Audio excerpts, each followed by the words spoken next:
non-crimes that they claim took place on January 6th, mostly walking, as Jacob Chansley did.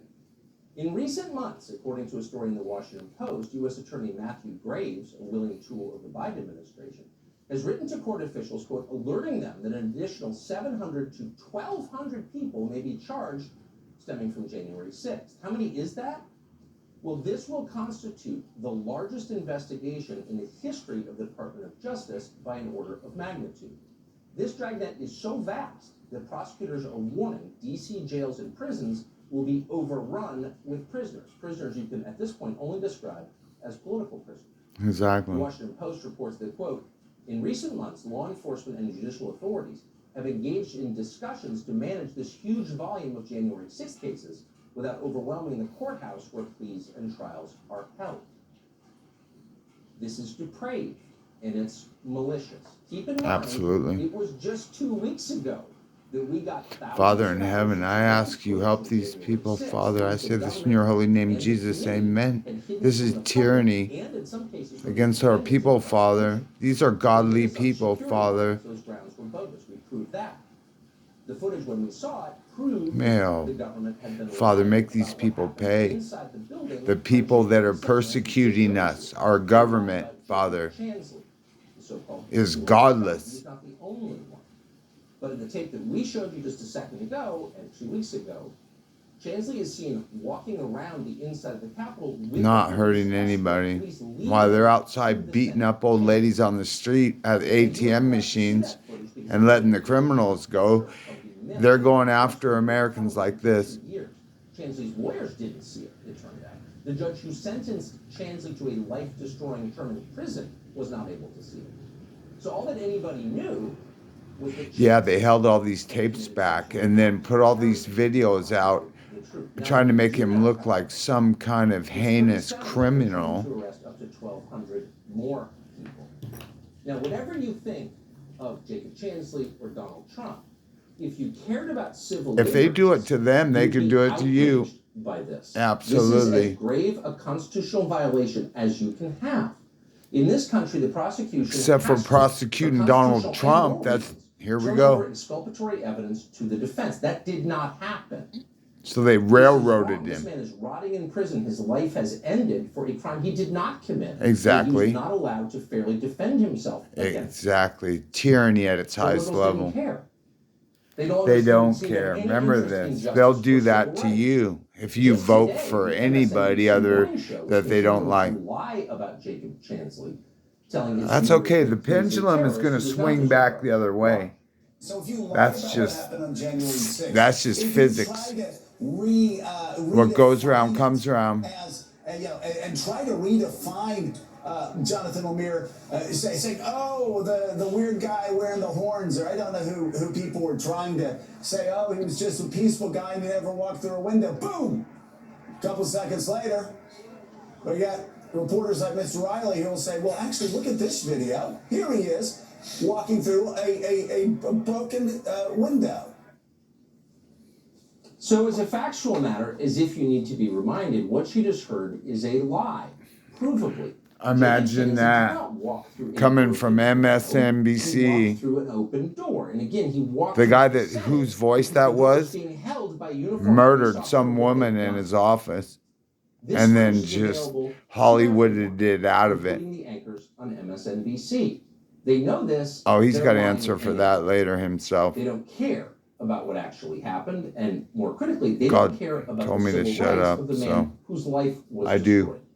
What you just saw is a measure of the total moral corruption of our news media and the institutions they serve in Washington. And it has implications for you. If they'll endorse the unjust destruction of one man, they have no limits. Exactly. They will do anything. And now with these impending arrests, they're showing you what they will do. So if you support the wrong presidential candidate, you get arrested and don't get to see exculpatory evidence in your trial. Apparently those are the rules. But if you do vote the right way, you get paid. Democrats raise money for your bail when you commit violent crimes. They'll even force taxpayers to give you money after the fact. Hard to believe that's happening, but it is. The city of Philadelphia just agreed to pay nearly $10 million to hundreds of people who say they were, quote, injured in the police response to the BLM riots of 2020. Now, none of the businesses in Philadelphia that were burned get money, of course. They don't have rights. They're small businesses. They may vote the wrong way. Obama's DHS secretary is happy with that. In fact, he says anyone who supported the January 6th protesters in any way, even if they never stepped foot in the Capitol building, must be rounded up and charged with insurrection. This is China shit. China's running our government right now. China owns the White House. They own the CIA. They own the FBI. Look. You know, we read our government is the most tyrannical government in the world right now. For obstruction of the official proceeding, fraud. This was an insurrection. Worse than Russia. Let's call it what it was. And or same as bad as Russia. Punishes not just those who participated in the insurrection, but those who incited and give aid and comfort thereto. So, in investigating former President Trump and others around him, I think we really do have to call it what it is. I think it's in the national interest. It was in no sense an insurrection. It was not. It was never an insurrection. Organized. It was a political protest that at times became violent and morphed, unfortunately, into a riot. But it was not an insurrection. That is a lie, and they know it's a lie. These are people who believe the election was stolen. They certainly had reason to think that. But instead of convincing them it wasn't stolen, instead of calming their fears by telling them what exactly Mark Zuckerberg's $400 million was doing in our election system, instead of explaining that despite the fact we changed the way we vote, no voting fraud took place. What a joke. That's an absolute joke. Did it not? Why don't you tell us? Instead of doing any of that, as you would in a democracy, they told them to shut up. Exactly. Or shut you down on social media. And some didn't want to. So they went to Washington for January 6th. So here these people, having already figured out that, hey, we can use police power to crush the other side, are fantasizing about locking up anybody who protests Donald Trump's imminent arrest. Exactly. Here we go. You almost get the sense they want those protesters to commit crimes. So they can find out who we are and then pin some freaking crime on us. This is our government.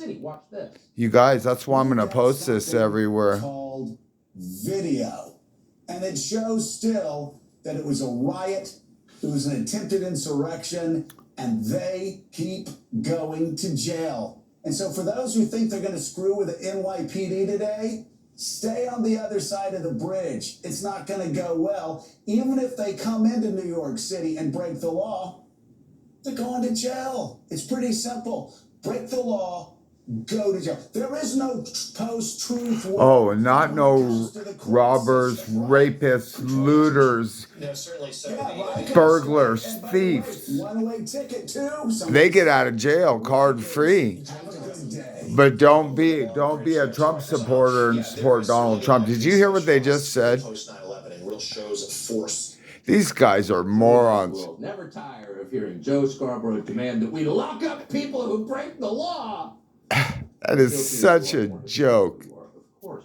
But what's so interesting is how you never see these very same people fantasize about locking up, say, the murderers or rapists. Didn't I just say that? Or people who push elderly women in front of subway cars who are making exactly unlivable. Exactly. This is a city in which the homicide rate jumped more than 50% from 2019 to 2021 because of their policy. And that's downplayed. LA's, they say it's low. It's not low here. They downplay it. Numbers are never correct. They're not mad that Alvin Bragg, their new favorite prosecutor, dropped 70% of criminal cases, actual criminal cases. And he's going to go after Donald Trump These same criminals can continue for paying some woman for hush money. MSNBC anchors don't live. Try that in Nantucket and see if it works. My God, our country's just going to hell in a handbasket. They want protesters who vote the wrong way to get locked up. Exactly. Now, it goes without saying this is an inversion of what you're supposed to want in a sane society. Exactly. In a sane society, you let elections determine who has political power. You don't fantasize about your political opponents going to jail. Exactly. That is so evil. Force to deter constitutionally protected protests because those protests are the sign of a free society. You're proud of that. The people can protest. They don't have to be violent. They can say what they think.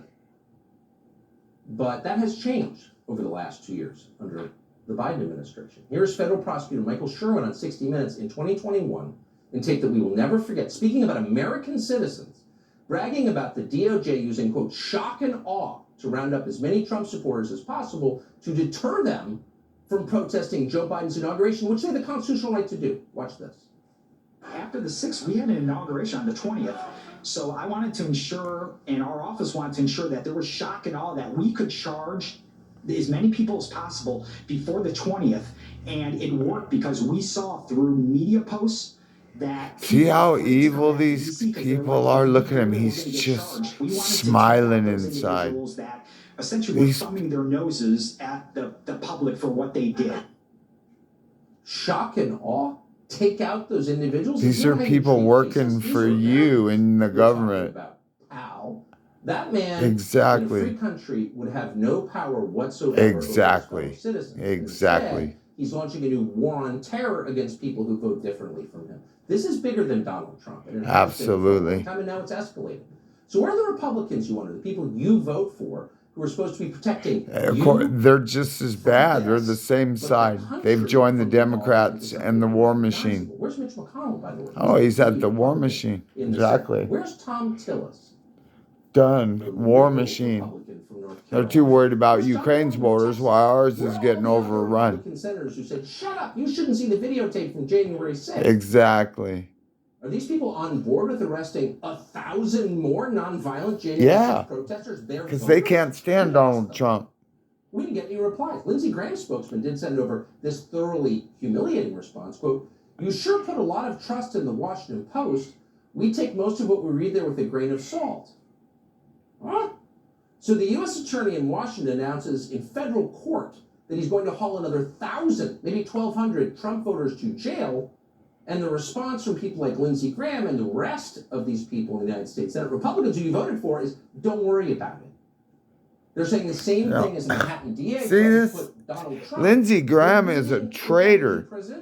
He is a warmongering traitor, and so is McConnell. They refuse to defend